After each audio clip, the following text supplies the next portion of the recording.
अलमारी को किसने उलट पलट कर रख दिया। सुबह उठते ही हानिया की नज़र अपनी अलमारी में पड़ी तो आंखें मलते हुए अम्मी को पुकारने लगी, अम्मी अम्मी जल्दी से आएं। हानिया बेटी क्या हुआ, क्यों चीख रही हो। अम्मी जान, मेरी अलमारी का हाल देखें, क्या हुआ है।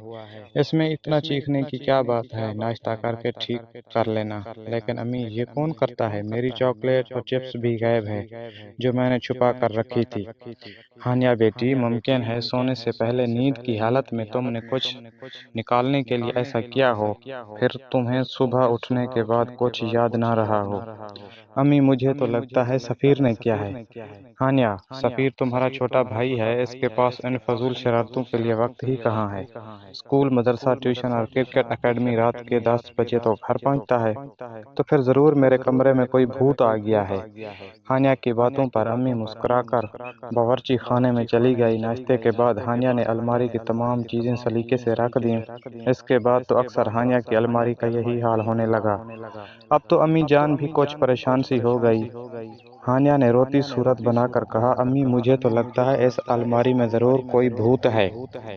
आप मुझे दूसरी अलमारी लेकर दें, मेरी सारी चॉकलेटें गायब हो जाती हैं। आज तो मेरी नई पेंसिल और ड्राइंग की कॉपी भी गायब है। हानिया की अम्मी ने कुछ सोचकर उस भूत को पकड़ने की ठान ली। सफ़ीर 10 बजे घर में दाखिल हुआ तो अम्मी ने कहा, सफ़ीर बेटे, खाना गर्म कर रही हूँ, जल्दी से मुंह धोकर आ जाओ। हानिया आपी ने आज खाना जल्दी खा लिया है और वो बेखबर सो रही है। सफ़ीर अच्छा कहते हुए अपने कमरे में गया। खाने के थोड़ी देर बाद वो चुपके से हानिया के कमरे में दाखिल हुआ। हानिया गहरी नींद सो रही थी। सफ़ीर मुस्कुराते हुए सोती हुई हानिया को देखकर अलमारी की तरफ बढ़ा और आहिस्ता से अलमारी खोली। कपड़ों को उलट पलट कर रख कुछ तलाश करने लगा। साथ ही जेर लब कहता जा रहा था, आप ही की बच्ची सारी चीजें खा ली, कुछ भी नहीं रखा। फिर मुस्कुराया, हाँ मिल गया, वाह मजेदार नमको।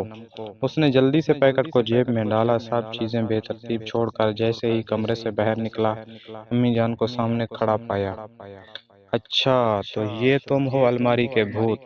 सफ़ीर, कितनी बुरी बात है, मैंने तुम्हें इतना मसरूफ रखा है ताकि बुरी सोहबत से बचे रहो, लेकिन तुम बहन को तंग करने से बाज नहीं आते। सफ़ीर ने शर्मिंदा होते हुए कहा, माफ़ कर दें अम्मी जान, मैं आइंदा नहीं करूँगा। मैं हानिया आपी से भी माजरत कर लूँगा। हानिया से कुछ मत कहिएगा। हानिया ने सुबह उठकर अपनी अलमारी की ये हालत देखी तो फिर चीखने लगी। अम्मी आए और हानिया को उस हाल में देखकर मुस्कुरा दी। हानिया बेटी, आज के बाद ऐसा कभी नहीं होगा। हानिया बोली, सच अम्मी जान, आपने भूत को पकड़ लिया है।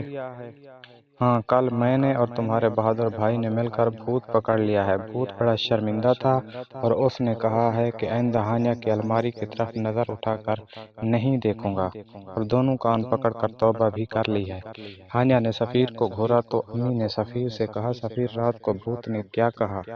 सफ़ीर ने अपने दोनों कान पकड़ते हुए कहा, भूत ने कहा था कि आइंदा कभी हानिया आप ही को तंग नहीं करूंगा। और हाँ, भूत ने ये भी वापस कर दिया है। ये कहते हुए उसने जेब से नमकों का पैकेट निकाल कर हानिया की तरफ बढ़ा दिया।